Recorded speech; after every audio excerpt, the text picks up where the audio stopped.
students, welcome to the lecture on financial requirements of a new enterprise, and after this lecture we will be able to learn the following objectives. Understand the planning of a new enterprise, discuss about estimation of fixed capital requirements, describe the estimation of working capital requirements, understand the identity of the sources of finance, explain institutions providing financial assistance, discuss venture capital funding.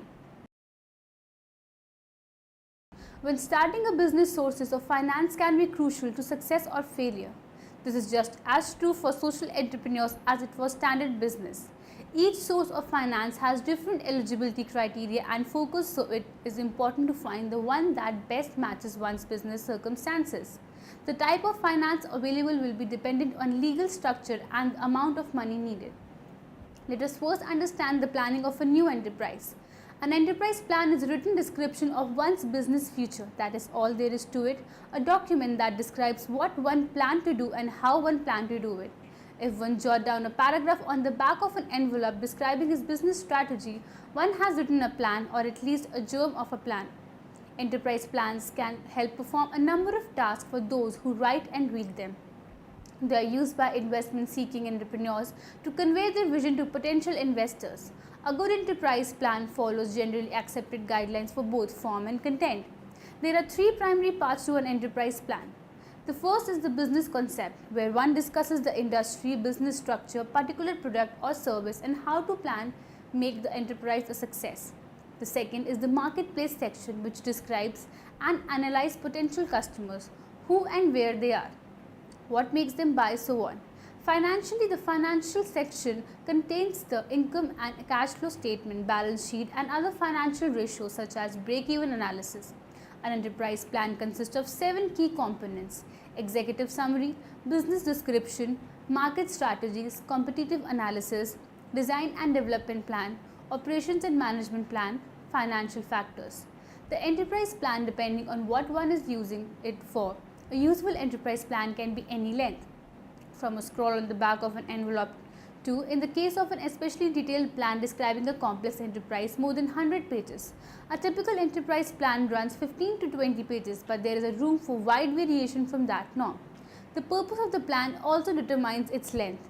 If one wants to use the plan to seek millions of plans in seed capital to start a risky venture, one may have to do a lot of explaining and convincing. Startups. The classical enterprise plan is an entrepreneur seeking funds to help start a new venture. Many great companies had their starts on paper in the form of a plan that was used to convince investors to put up the capital necessary to get them underway. Established firms seeking help. Not all enterprise plans are written by starry-eyed entrepreneurs. Many are written by and for companies that are long past the startup stage. The middle stage enterprises may draft plans to help them find funding for growth, just as startups do, although the amounts they seek may be larger and the investors more willing. Plan and updating checklist. Here are 7 reasons to think about updating the enterprise plan. If even just one applies, it is time for an update. A new financial period is about to begin. One may update the plan annually, quarterly, or even monthly if the industry is fast changing one. One need financing or additional financing. Lenders and other financiers lead an updated plan to help them make financing decisions. There has been a significant market change.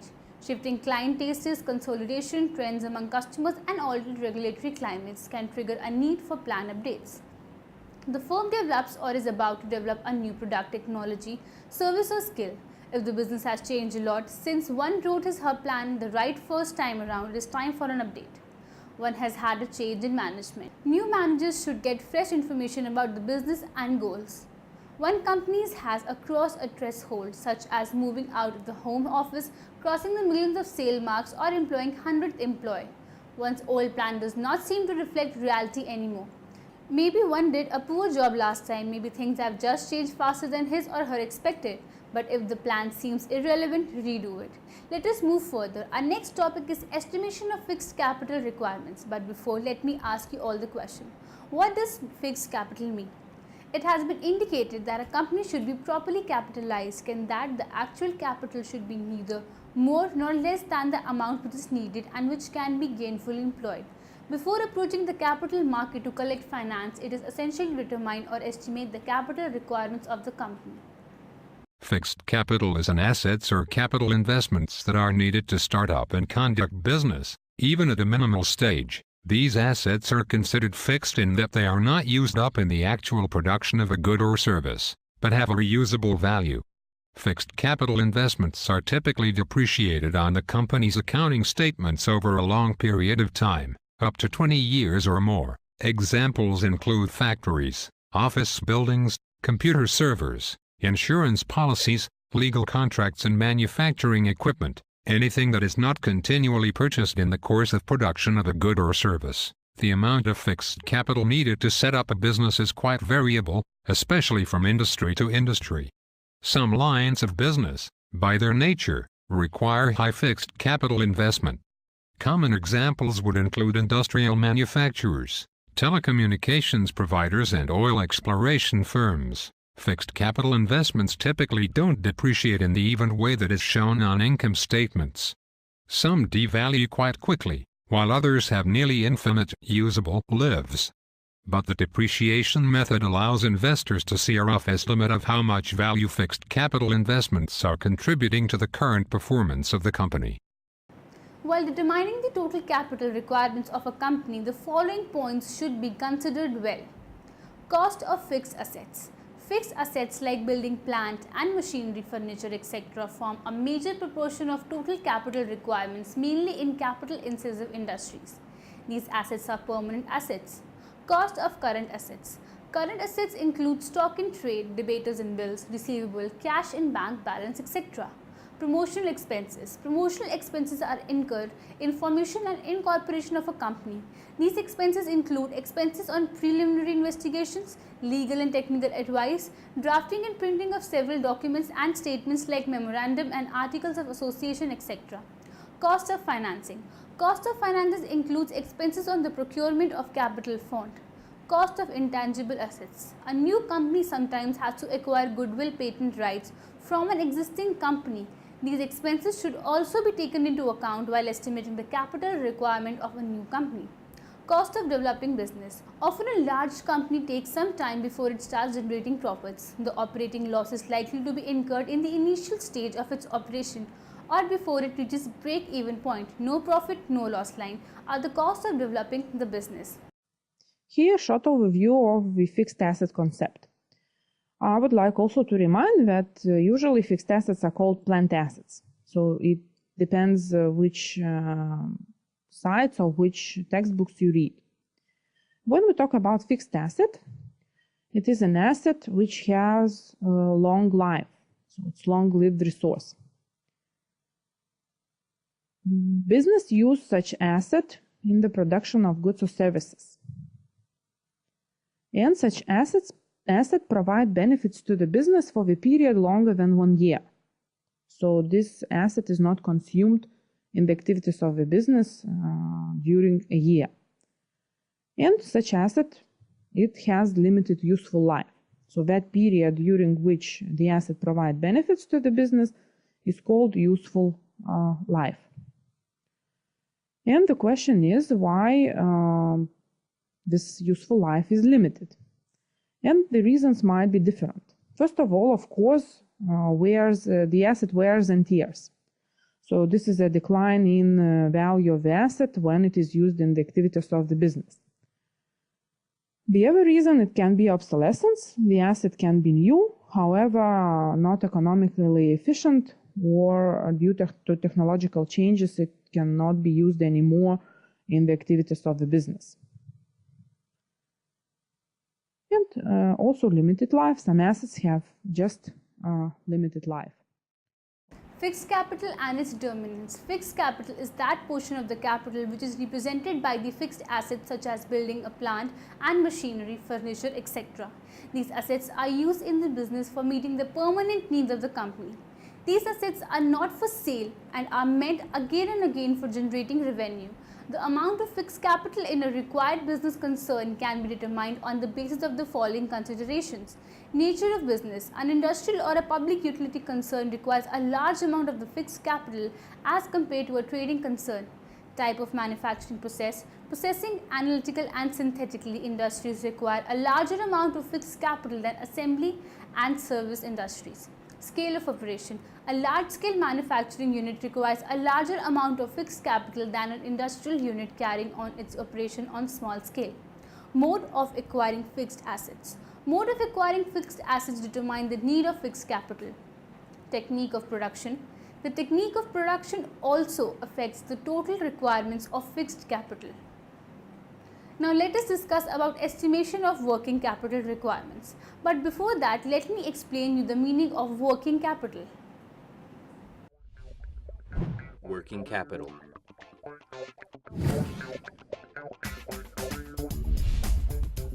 Working capital is money available to a company for day-to-day operations.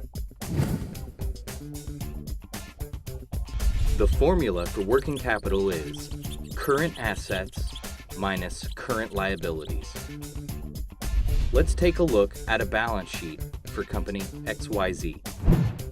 In order to calculate total current assets, you must first calculate the total amount of cash, marketable securities, accounts receivable, and inventory you currently have.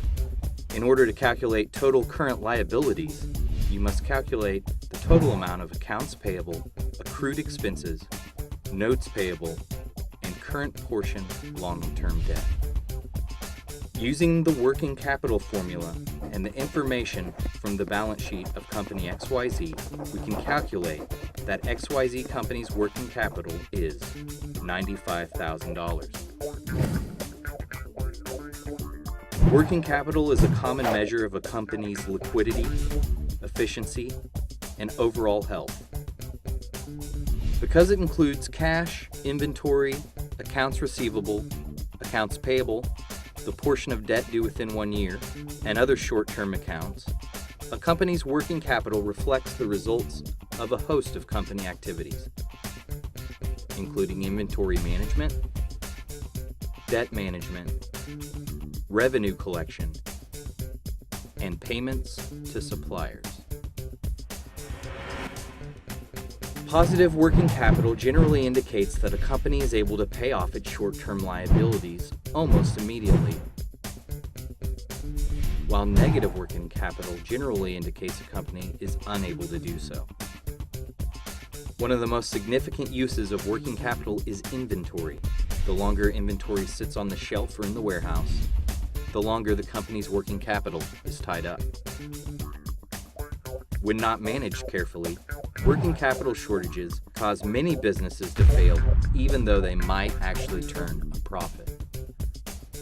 Working capital needs to vary from industry to industry, especially considering how different industries depend on expensive equipment, use different revenue accounting methods, and approach other industry-specific matters. Finding ways to keep working capital stable is particularly difficult for manufacturers and other companies that require a lot of upfront costs. For these reasons, comparison of working capital is generally most meaningful among companies within the same industry, and the definition of a high or low ratio should be made within this context. In estimating working capital needs, different people adopt different approaches. Some experts suggest that the working capital should be greater than the minimum requirement of the firm. The management should feel safety. There are various approaches which have been applied in practice for estimating the working capital needs of a firm. Conservative approach. The conservative approach states that the proportion of current assets to current liabilities should be kept at 2:1 ratio. As this proportion is to be kept, the firm should be able to meet its obligations on time and hence its financial solvency would not be in trouble. Components approach. Here one takes up one of the planning models of working capital to estimate working capital. The method adopted here attempts an estimation of working capital and its components by taking into account the period for which the various items remain as stock or as outstanding, the cost structure of production and annual production. Operating cycle approach. It was earlier referred to that working capital is also known as revolving capital, that is, a circular path of reconversion takes place. The 5 most common sources of short-term working capital finances: Equity. If the business in its first year of operation and has not yet become profitable, then it might have to rely on equity funds for short-term working capital needs. Trade creditors. If one has particularly good relationship established with the trade creditors, one might be able to solicit their help in providing short-term working capital. Factoring. Factoring is another resource for short-term working capital financing. Once filled an order, a factoring company buys the account receivable and then handles the collection. Line of credit. Line of credit allows borrowing funds for short-term needs when they arise. The funds are repaid once one collects the accounts receivable that resulted from the short-term sales peak. Short-term loan. While new businesses may not qualify for a line of credit from a bank, one might succeed in obtaining a one-time short-term loan less than a year to finance the temporary working capital needs. One should have a much clearer idea of business needs and what sources of funds one might have at disposal. To begin meeting the needs for funds, one must prioritize potential sources of funding. The broad categories of fund in the order that they should usually be explored. Bootstrapping. As hard as it sounds, bootstrapping our start-up business really may be the best way to go. Bootstrapping requires serious strategic thinking and planning. Financing with the help of family and friends. The good things about financing startup business with the help of family and friends is that we can often get fairly lenient repayment terms. That may be important in the initial years of a new business. They may give a low interest rate and a long time to repay them. Small Business Administration loans. This is the most popular loan program for startup business. The Small Business Administration (SBA) does not make loans to startup businesses, but they guarantee a portion of loans startup businesses apply for through banks, insurance companies, and pension funds (SBIR and SBTT). Government grants in the Small Business Innovation Research Grants (SBIR) and Small Business Technological Transfer Grants (SBTT) are wonderful sources of financing for a small business if we can qualify for them. 11 federal agencies give out considerable funding every year to small business startups that have innovative ideas in line with their missions. Examples of agencies that give out SBIR grants are the Departments of Agriculture, Energy and Defense along with 8 others. Angel investors provide either startup or second-tier financing for small businesses. Angel investing dropped during the recession, but it making somewhat of a comeback. Angel investing is addressed in the Financial Reform Act currently being debated in the House and Senate and may change a bit as a result. Internal financing. The internal financing are described as follows. Sources of equity. The first potential source of funds is any equity financing that may have previously overlooked. Equity includes personal funds investing in the business, most commonly personal savings as well as retained earnings, which is the money that is reinvested in the business after expenses are subtracted from revenues. Other internal sources. There are other internal options for financing the growth of the business that will not negatively affect the debt to equity ratio. An accountant can also advise on other potential sources of finances available to this business that may have not fully exhausted. External finances. Only once one has exploited all internal sources of funds and the business needs have still not been met, one can reasonably begin exploring potential sources of external financing. When deciding between potential sources of external financing, consider a provider's operation within the country, their effectiveness and own experience or connection with these institutions. It is important to research thoroughly and know the institutions with which one might deal. This lesson is all about sources of finance. The objectives of the lesson for sources of finance: you need to show an appreciation of the difference between the need for short and long-term finance. Secondly, you need to identify the difference between internal and external sources of finance.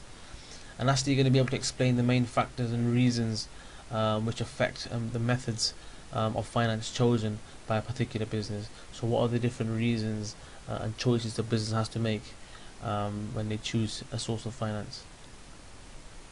So what is finance? Well, it's very straightforward. Finance is money, and a source of finance is where we get that money from. And we're going to be looking at a number of different sources or different places where we can get money from throughout this lesson today. Is a business that need finance? Well, of course, if you want to start a new business, you need money, so you'll need finance. Maybe if you're going to move into a new building, because maybe your current building is too small, you may need more money. maybe, for example, if you're going to take over another business, you may need money. If your machines break down, you'll obviously need to replace that, which costs money. And if, for example, internal growth, so for example, if you're going to employ more staff, you'll need more money to pay them. So we've looked at why personal people need money personally, but also we've looked at how businesses need money as well, or finance. So we've got two main types of finance. You've got internal finance and external finance. Internal finance is money that we gain from within the business, and external finance is where we look outside the business to get money. So we've talked about internal and external sources of finance. Internal finance is finance or money obtained from within the business, and examples could be retained profit. So if the cost of something is £10 and you sell it for £15, you've made profit, which is £5. So you can use that profit within the business. So that's money that you've gained from within the business. Cash in the bank, if you've got any money saved up in the bank from the business, you can use that as an internal source of finance. The owner of the business may have his own money which he invests into the business. Again, this is an internal source of finance. And the sale of assets or things that you own. So if you own a pizza shop and you sell your oven, for example, you might sell it for 10 grand, and that's money you've gained from within the business, and that's a source of finance. So these four sources of finance are all from within the business, so internal sources of finance.